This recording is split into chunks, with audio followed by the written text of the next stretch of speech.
আসসালামু আলাইকুম রহমতুল্লাহি ওবরকাতুহু।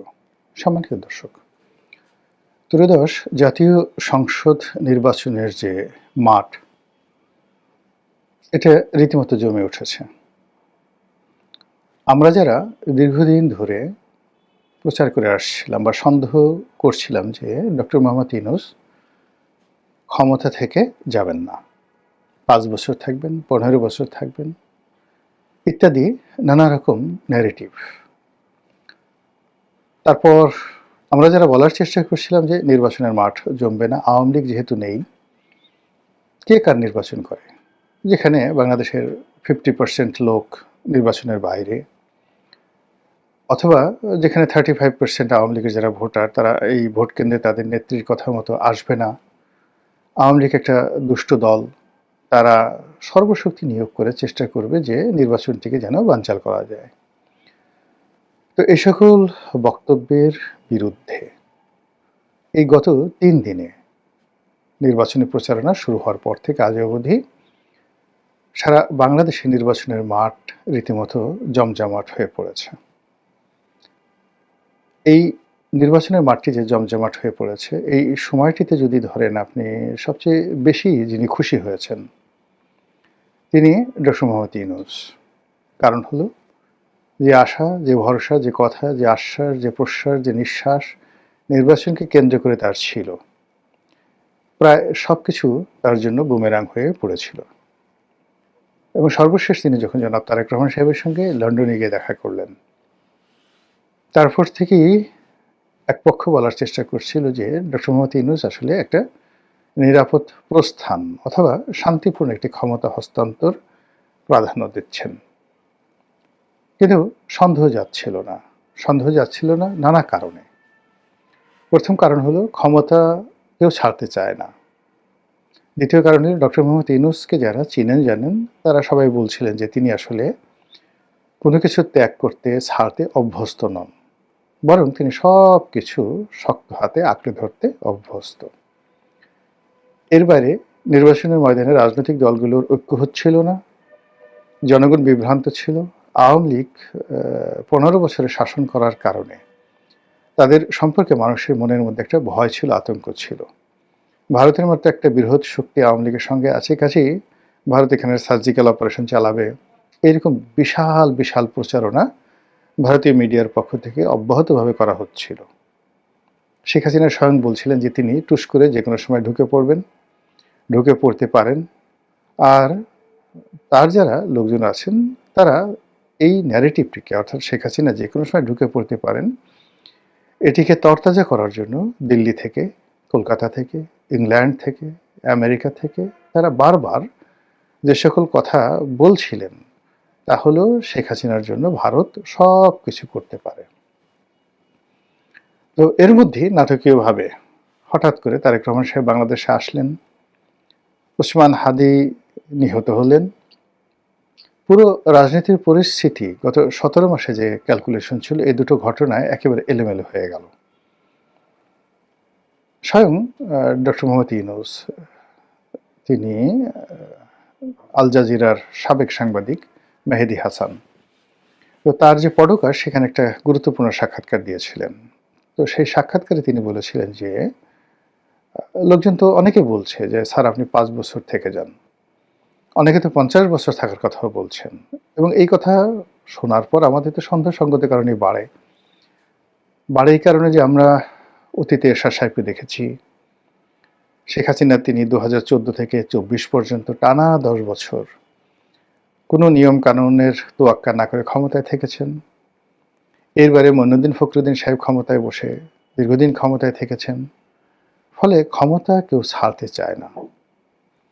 ভোট র্যাগিং বলেন, ২ নম্বরই বলেন, এটা আমাদের দেশে নতুন কোনো ঘটনা নয়। সবাই যে ক্ষমতায় গিয়েছে সবাই চেষ্টা করেছে। তো সেই অর্থে আমরা যারা আমজনতা, সাধারণ চিন্তার মানুষ, আমরা তো সাধারণ যোগ বিয়োগে যা হয় সেরকমই চিন্তাভাবনা করেছি। এবং সেই চিন্তার প্রেক্ষিতে দেখা গেল যে আমাদের একটা বিরাট অংশ তারা ধরে নিয়েছিল যে ডক্টর মোহাম্মদ ইউনূস ক্ষমতায় থাকবেন, এবং তিনি যদি ক্ষমতা থেকে চলে যান বা ব্যর্থ হন, তাহলে এখানে তৃতীয় কোনো শক্তি আসবে। এরকম প্রচার এবং প্রোপাগান্ডা চলছিল। অন্যদিকে ডক্টর মোহাম্মদ ইউনূসের যিনি প্রেস সচিব আছেন মিস্টার শফিক, তিনি বারবার শুধু বলার চেষ্টা করছেন যে পূর্বের চাঁদ যদি পশ্চিমে উদিত হয়, তবুও সেখানে কোনো শক্তি নাই বিশ্বের যারা কিনা ডক্টর মোহাম্মদ ইউনূস যে নির্বাচনের আয়োজন করতে যাচ্ছেন সেটা থেকে তাকে নিবৃত্ত করতে পারে। ২ নম্বর হলো তিনি বারবার নিঃশ্বাস, প্রশ্বাস, আশ্বাস সবকিছুতে তিনি দৃঢ়তা দেখাচ্ছিলেন যে নির্বাচন হবেই। তো তিনি যত বলছিলেন নির্বাচন হবেই, তত বেশি সন্দেহ বাড়ছিল। এমনকি নির্বাচনের তফসিল ঘোষণা হওয়া, তারপর একেবারে প্রতীক বরাদ্দ থেকে শুরু করে নির্বাচনের যে প্রার্থী, সে প্রার্থিতা প্রত্যাহারের শেষ দিন পর্যন্ত সবার সন্দেহ ছিল। এখনো যে অনেকের সন্দেহ নেই তা বলা যাচ্ছে না, কিন্তু সবকিছু বাদ দিয়ে, অর্থাৎ পর্দার আড়ালে যে সকল খেলা হচ্ছে, সন্দেহ হচ্ছে, চক্রান্ত যেটা এখনো থেমে নেই, এখনো বাংলায় ঘসেটি বেগম থাকতে পারে, এখনো বাংলায় মীর জাফরের অভাব হবে না, এখনো হিরাজিল প্রাসাদের কোনো যাকে বলা হয় বিকল্প যে নেই তা বলা যাচ্ছে না। আপনারা জানেন যে হিরাজিল প্রাসাদে ঘসেটি বেগম, মীর জাফর, তারপর রায় দুর্লভ, ইয়ার লতিফ, জগৎ শেঠ এদেরকে নিয়ে নিয়মিতভাবে চক্রান্ত করতেন। তো সেই হিরাজিল প্রাসাদ এখন যে নেই ও কথা বলা যাচ্ছে না। আবার ইস্ট ইন্ডিয়া কোম্পানি যেভাবে বাংলাদেশ আক্রমণ করেছিল, এখনো যে ইস্ট ইন্ডিয়া কোম্পানি ওত পেতে নেই, এটি একেবারে যেদিন নতুন সরকার, অর্থাৎ এই যে নির্বাচন হচ্ছে সেই নির্বাচনের ময়দানে সুষ্ঠুভাবে একটি নির্বাচন হবে, ক্ষমতা হস্তান্তর হবে এবং নতুন সরকার ক্ষমতা গ্রহণ করে তারপরে রাজাসনে বসবেন, এই জিনিসগুলো ঘটা না পর্যন্ত আমরা কিন্তু কেউ স্বস্তি পাচ্ছি না। তবুও এই যে নির্বাচনের ময়দান জমজমাট, প্রার্থীরা সবাই দাঁড়ে দাঁড়ে ঘুরে বেড়াচ্ছেন, ফেসবুক খুললে, পত্রপত্রিকায় খুললে শুধু নির্বাচনের খবর। আর এটা একদিকে ভালো যে এই ধরনের যখন পরিবেশ পরিস্থিতি থাকে তখন কোনো অবস্থাতেই তৃতীয় কোনো শক্তি মাথা তুলে দাঁড়ানোর সাহস পায় না। আর এরকম নির্বাচন যত বেশি জমজমাট হবে, আওয়ামী লীগ তত বেশি অপাংক্তেয় হয়ে পড়বে।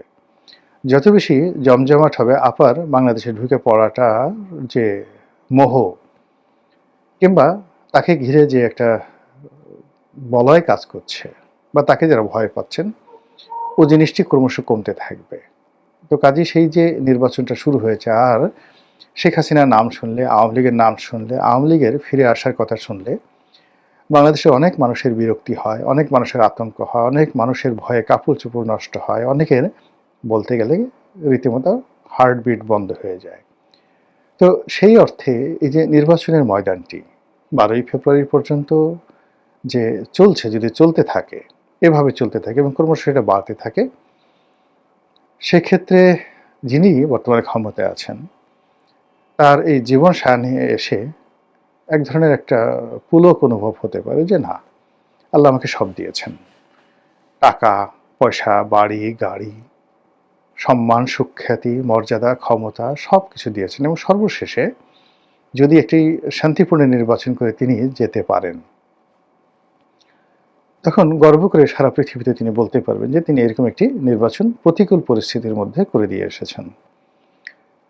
যে সময় ডক্টর মোহাম্মদ ইউনূস ক্ষমতা নিয়েছেন তার অনেক ব্যর্থতা আছে, ভীষণ রকম ব্যর্থতা আছে। আইন শৃঙ্খলাতে তিনি খুবই মারাত্মকভাবে ব্যর্থ হয়েছেন, কিন্তু তারপরেও যে ব্যাপারটা হলো যে ওই সময়টিতে ঐক্যের প্রতীক রূপে এবং আন্তর্জাতিক যে চেইন রয়েছে, পাওয়ার চেইন, তার প্রতিভূ রূপে তিনি যেভাবে ক্ষমতায় বসেছেন, ওখানে অন্য কোনো মানুষ বসলে গৃহযুদ্ধ শুরু হয়ে যেত এবং কেউ কাউকে মানত না।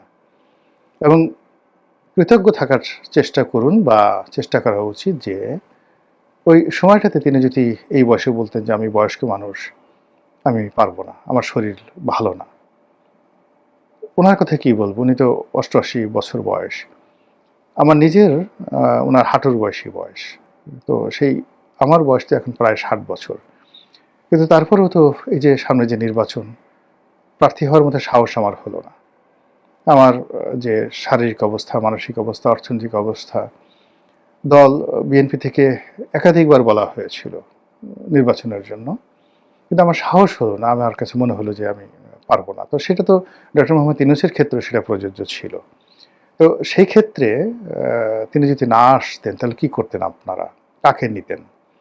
এবং ডক্টর মোহাম্মদ ইউনূস ভুল করেছেন পরবর্তীতে, কিন্তু ১ম তাকে নিয়ে আমাদের যে আশা, এই আশার কারণে আমরা যেভাবে প্রায় ৩ মাস ৪ মাস শান্ত ছিলাম, ওটা কি অন্য কারো দ্বারা সম্ভব ছিল? তো সেই দিক থেকে তিনি যখন চলে যাবেন, তার প্রেস সচিব যেটা বলেছেন, অনেকে কাঁদবে। আমার কাছে তাই মনে হচ্ছে। তিনি চলে যাওয়ার পর অনেকে কাঁদবেন। এর কারণ হলো বাংলাদেশে ডলারের মূল্য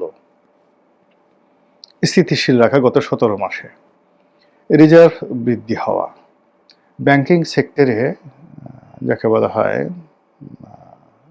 একটা চেইন আনা, সুপ্রিম কোর্টের যে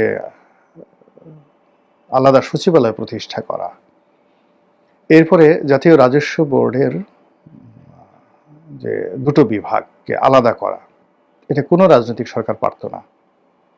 তিনি সেটি করে ফেলেছেন। অর্থাৎ জাতীয় রাজস্ব বোর্ড এবং কর অঞ্চল, যারা কর কালেকশন করবে তারা নীতি নির্ধারণীতে থাকবে না। এই যে বিভেদটি বা এই যে পৃথকীকরণটি, এটি কখনো কোনো রাজনৈতিক সরকার করতো না, পারতো না। তিনি সেটা করে গেছেন। এরকম অসংখ্য ঘটনা, যেটা অনেকগুলো মামলা, কয়েক লাখ মামলা তিনি প্রত্যাহার করেছেন খুব অল্প সময়ের মধ্যে বিভিন্ন মানুষের। আপনি অভিযোগ করলে অনেক কিছু করতে পারেন। তো এই বিষয়গুলো এখন আলোচিত হচ্ছে না, এখন শুধুমাত্র দৈনন্দিন রাজনৈতিক কর্মকাণ্ড আলোচিত হচ্ছে। কিন্তু তিনি যখন থাকবেন না, নিঃসন্দেহে এই কথাগুলো আলোচনা হবে এবং আমরাই করব, মুখ ঝুলিয়ে ঝুলিয়ে আমরা করব, তার পক্ষে কথাবার্তা তখন বলবো। তো যেটা বলছিলাম যে নির্বাচন যে জোয়ার চলছে, সেই জোয়ার যত বাড়বে ততই ডক্টর মোহাম্মদ ইউনূসের মুখে ভরা পূর্ণিমার চাঁদের হাসি ঝলমল করে জ্বলতে থাকবে। এবং তার যে প্রেস সচিব, আপাতত আসলে একজন ভদ্রলোক, ক্ষমতার এই সময়টাতে বসে বিভিন্ন কারণে তার অনেক বক্তব্য আপনার আমার পছন্দ হয়নি, আমি নিজেও তার অনেক সমালোচনা করেছি, কিন্তু বাস্তবিক অর্থে তিনি একজন ভদ্রলোক, ভালো মানুষ, এবং অসততার কোনো নজির কখনো তার জীবনে অতীতে ছিল না। আর গত ১৭ মাসে জনাব শফিক অসৎ হয়েছেন, এরকম কোনো নজির নেই। কারো কাছে ঘুষ খেয়েছেন, দুর্নীতি করেছেন, কোনো নজিরই নেই। শুধুমাত্র তার কথাবার্তা, অ্যাটিটিউডের কারণে আমরা অনেকে তার সমালোচনা করেছি। তো এই মানুষটিও জীবনের ঝুঁকি নিয়ে তিনি দায়িত্ব পালন করেছেন। অনেক অপমান, অনেক লাঞ্ছনা, অনেক গঞ্জনা তিনি সহ্য করেছেন। কাজেই এরকম একটা নির্বাচন যদি সুন্দর হয়ে যায়, অ্যাটলিস্ট এই ভদ্রলোকও তৃপ্তির হাসি হাসতে পারবেন বলে আমার কাছে মনে হচ্ছে। ভবিষ্যতের মালিক আল্লাহ, আল্লাহই ভালো জানেন কোনটি উত্তম, কার জন্য কী পরিণতি অপেক্ষা করছে। আল্লাহ আমাদের সবাইকে হেদায়েত দান করুন, ভালো রাখুন, সুস্থ রাখুন। আসসালামু আলাইকুম ওয়া রাহমাতুল্লাহি ওয়া বারাকাতুহু।